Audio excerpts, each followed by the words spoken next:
Hi guys. I recently got the CE class approved that I'm really excited about.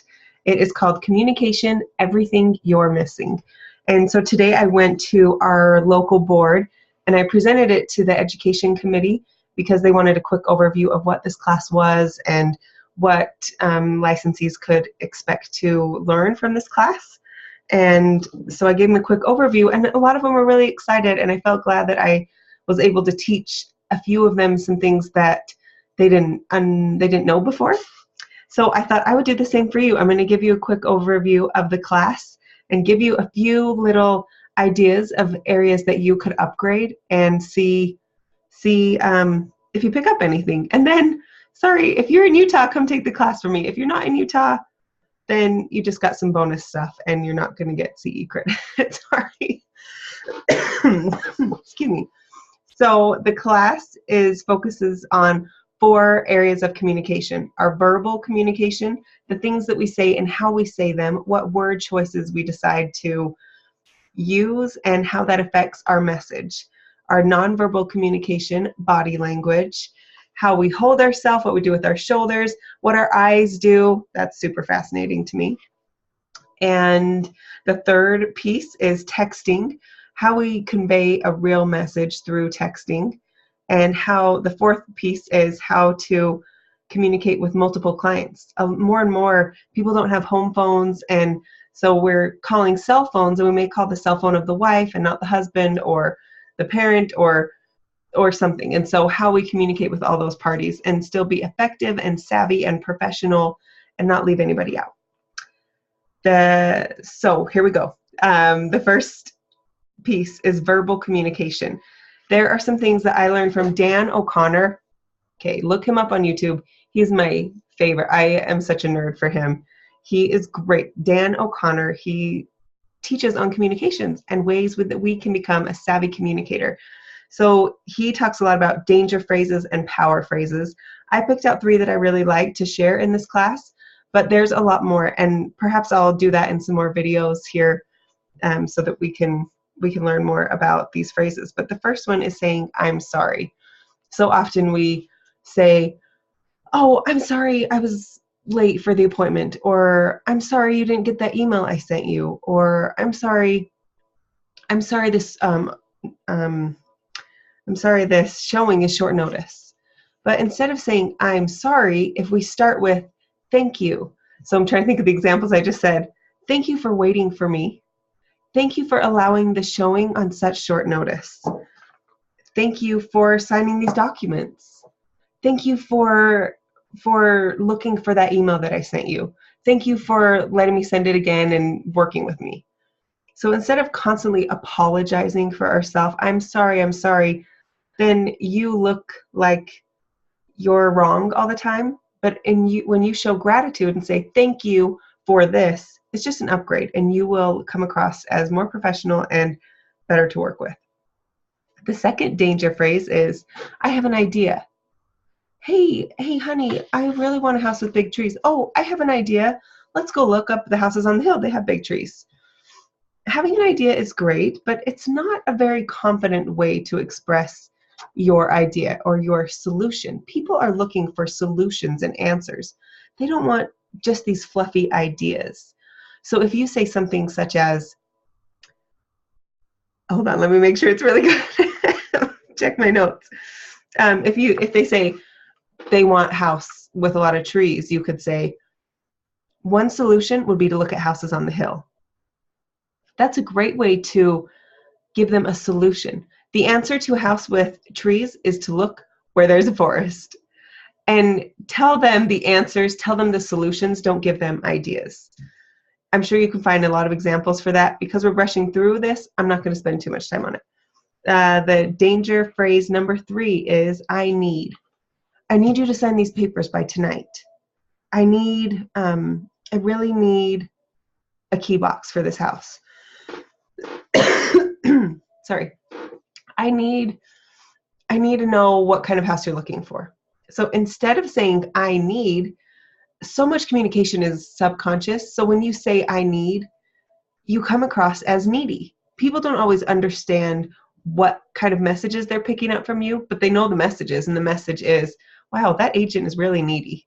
She needs a lot from me. She's always asking me for things. She's always needing things.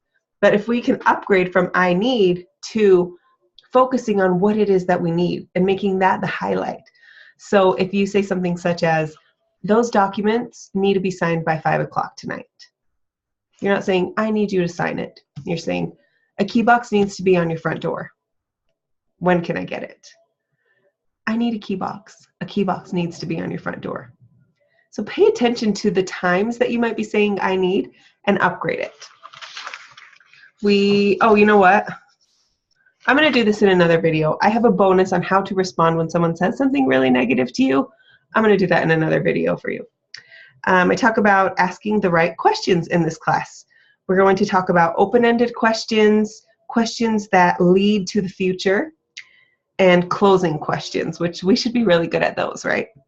Open-ended questions are questions that give you more than just a yes or no answer. You know, when you're showing a house and you ask the question, do you like this master bedroom? Yeah. You're not really communicating what you want to communicate, and you're not pulling out of them what they need to communicate about that master bedroom. But if you said something such as, tell me what you think of this master bedroom. How does this master bedroom compare to the one that you have currently? Let's see, what else? Explain how this floor plan would work with your furniture. Those are open-ended questions. They're getting the client to engage in this dialogue with you. Take advantage of those ways to engage instead of saying, do you like that house? Which house was your favorite? Okay, that's great. You're communicating, but you are not upgrading the way that you truly could. The next type of questions are questions that lead to the future. Seriously, these are some of my favorite because they really get the client to create that picture of what they really want.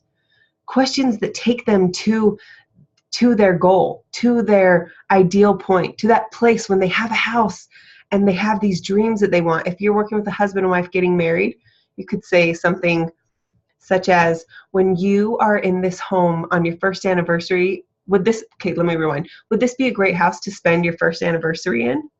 And they're like, oh my gosh, we're just getting married right now. But yeah, in a year, we could be settled here and we could be living our life in this home. Those are questions that lead to the future. If it's a couple that has kids or is planning to have kids, you could say, does this porch look like a place that you could take first day of school pictures? Oh my goodness, yes. And with these stairs, when little Jimmy gets ready, he's going to stand right here and I can take his picture for his first day of school. You are taking the client to a future point. It's really amazing to watch them create that image and you guide them into that creation. I'm trying to think if I have any other examples for that one. I have to remember I'm trying to be quick, which is really hard. I love this stuff. Closing questions, really, really impactful. Questions that get them to make a decision. So I really like the question, is there anything that would prevent you from choosing this house? No, you know what? Honey, this house kind of fits everything. There's nothing that would stop us. Yeah, we're ready to go. Or does this house fit all of your needs? Or if I can do X, Y, and Z, would you be ready to list tonight? Yeah, I would. Sure. Oh, okay, great. You just said yes to me without saying, will you please sign here to list your house?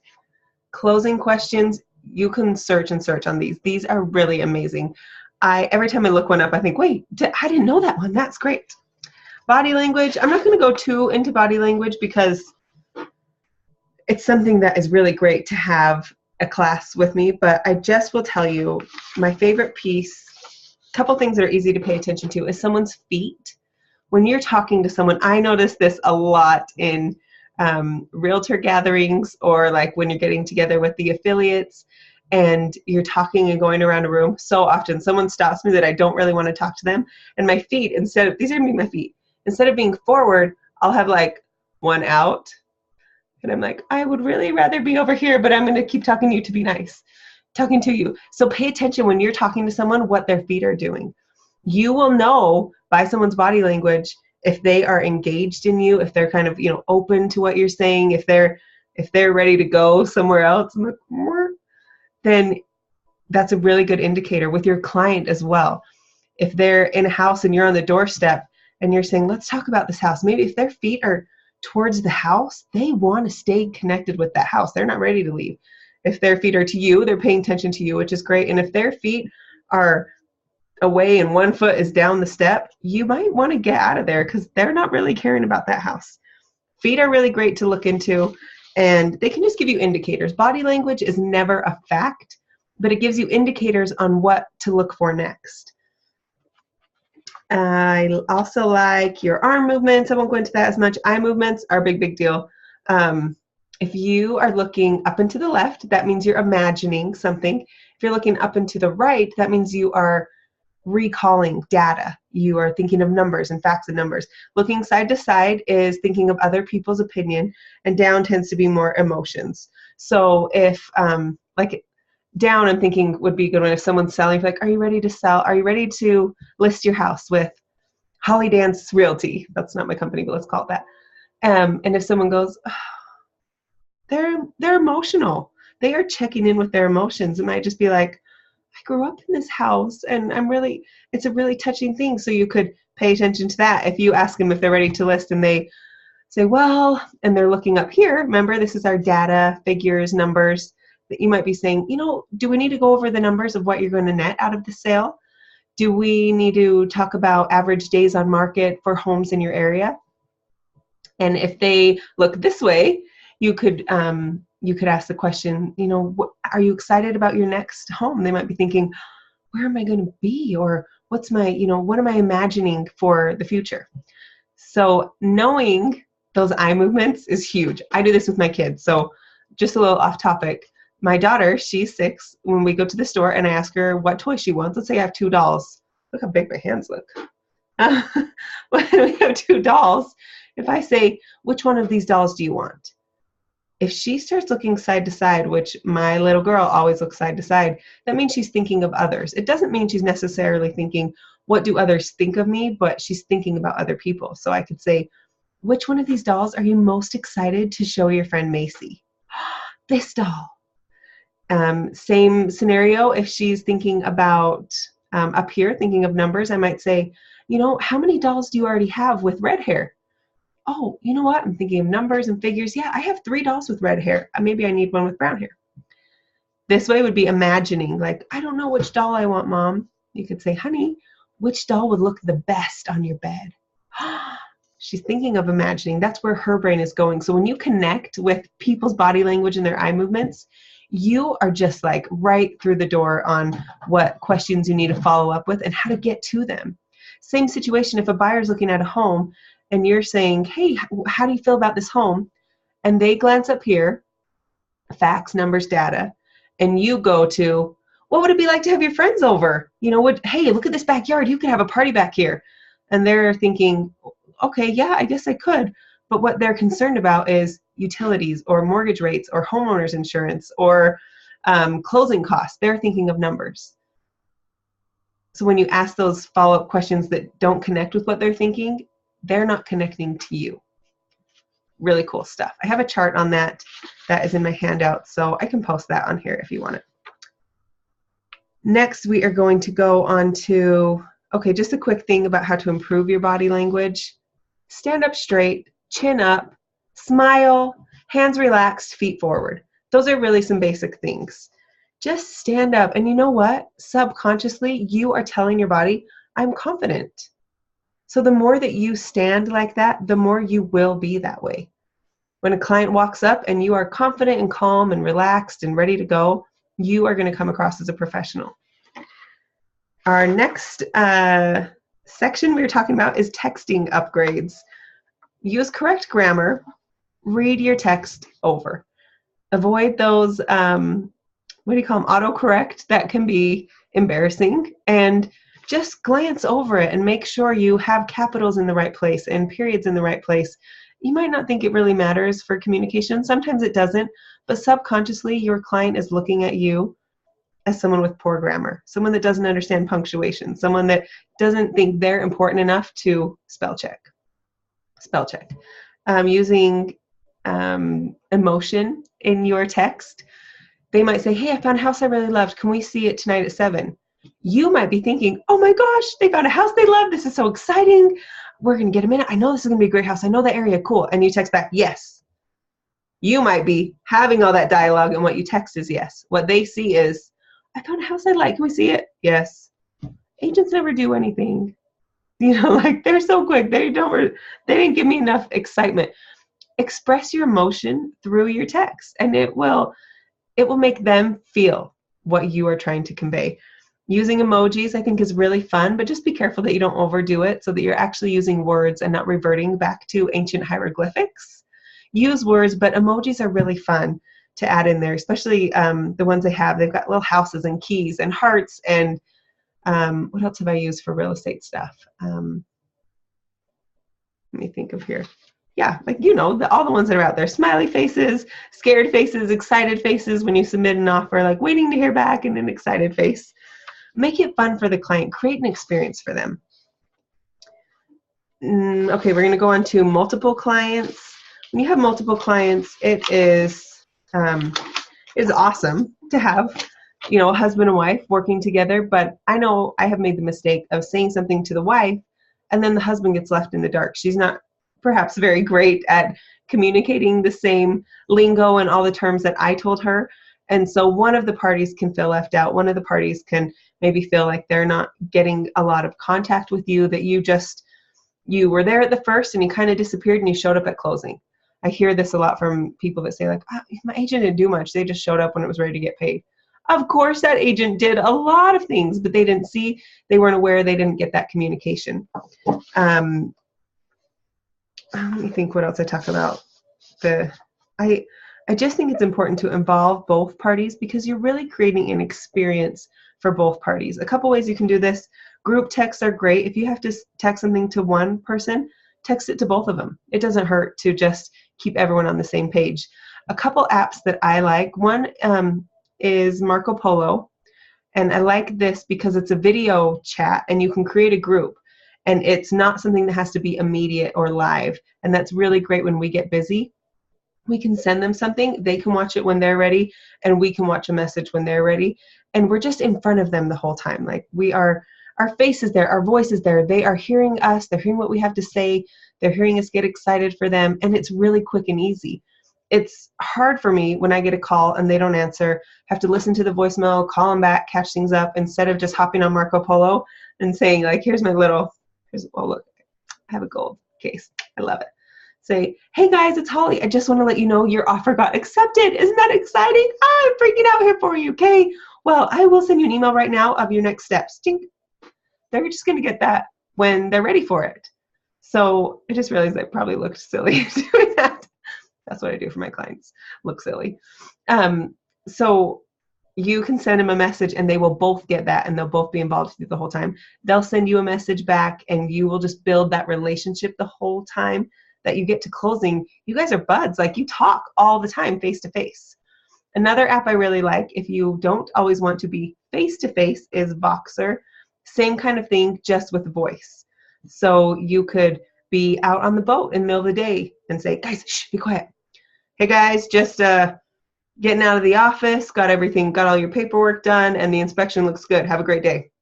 And then they don't have to know that you are playing all day, or you might not have your makeup on, or whatever reason you don't always want to be seen. But Voxer is really great because you can include multiple people and think of it like a voicemail, but just a live, quick voicemail. I like both those apps, and they help include the client. And just an overview of the whole course, because we're about done here, is you're really creating an experience for your client in the way you communicate.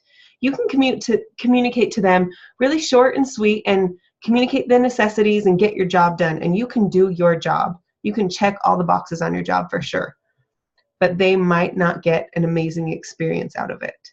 But if you involve them, if you upgrade your language, if you make it about them, if you ask the right questions, if you pay attention to their body language and pick up on cues that they aren't telling you, and if you involve them in the process, use some good apps or use some good communication, they're going to have this whole experience from you, and they are going to love their transaction. They're going to have so much fun. They're going to get to closing. You guys are going to be buds. They're going to tell everyone about you, and you are going to be constantly on their mind instead of just, oh yeah, our agent, yeah, she did her job. She was there. And then when it's time to use someone else or time to tell a friend, it's like, oh, my agent was cool. But the other person that had this kind of experience is going to say, no, call mine. Holly is the best agent out there. You need to call her. It's so fun to work with her. She keeps you right on the board. Like, that person is going to convince someone to use their agent, not the person that's like, oh yeah, they're good. I don't know if I have a card. I don't know. Like, instead of, hold on.